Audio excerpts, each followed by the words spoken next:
I have a message for the next generation, the kids of today.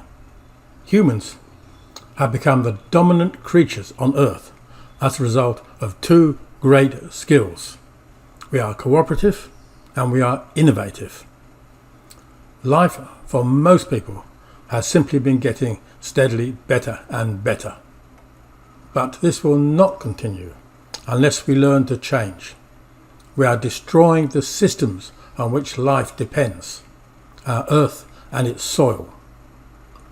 We need to learn to change to a system where innovation benefits all of humanity by developing technologies where we recycle rather than exploit the Earth.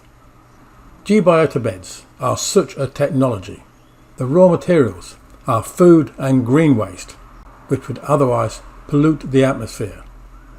Manure, which is a valuable resource, and volcanic rock dust and water, which we must learn to manage better. We can send rockets to Mars, but we cannot live without the humble earthworm, which forms part of the great soil web of microbiology on which our lives totally depend. It is just a fact of life that there are some nasty bugs around that make us sick or kill us.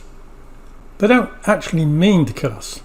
All they really want to do is eat and breed inside us. But they sometimes get it wrong and kill us, which is no good for them or us. Us humans are really very good at some things. We are really very good at making toxic chemicals which kill living things, often all living things. But we can be more selective and have antibiotics which are often broad spectrum that can be quite targeted to specific bugs. We even have vaccines which don't actually kill anything but train our immune system to kill specific bugs. But what we tend to forget is that of the trillions of bugs on Earth, only a few are really bad. Many are pretty apathetic and are the bug equivalent of the couch potato. You just want to sit on the couch and watch TV. But what we really fail to appreciate is that bugs were on this Earth first.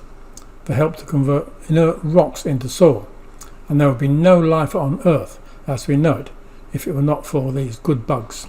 These good bugs are everywhere, in the soil, in our guts, and in fact all over our bodies, and they are protecting us and controlling the bad bugs.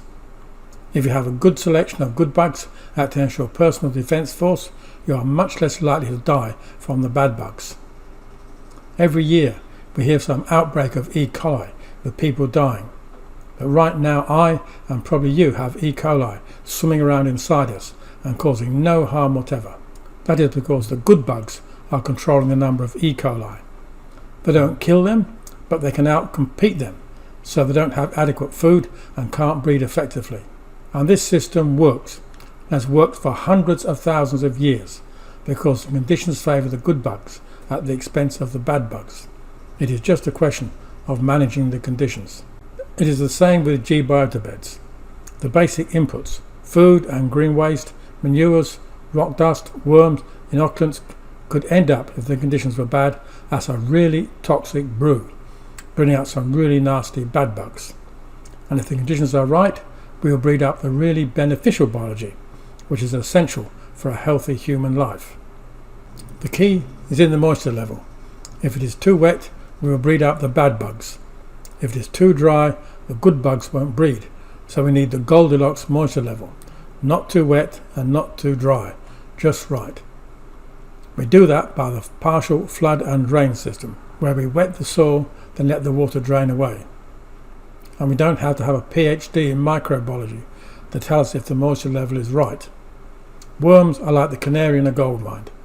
If we have a good density of worms, we can be pretty sure that the moisture level and hence the microbiology is good.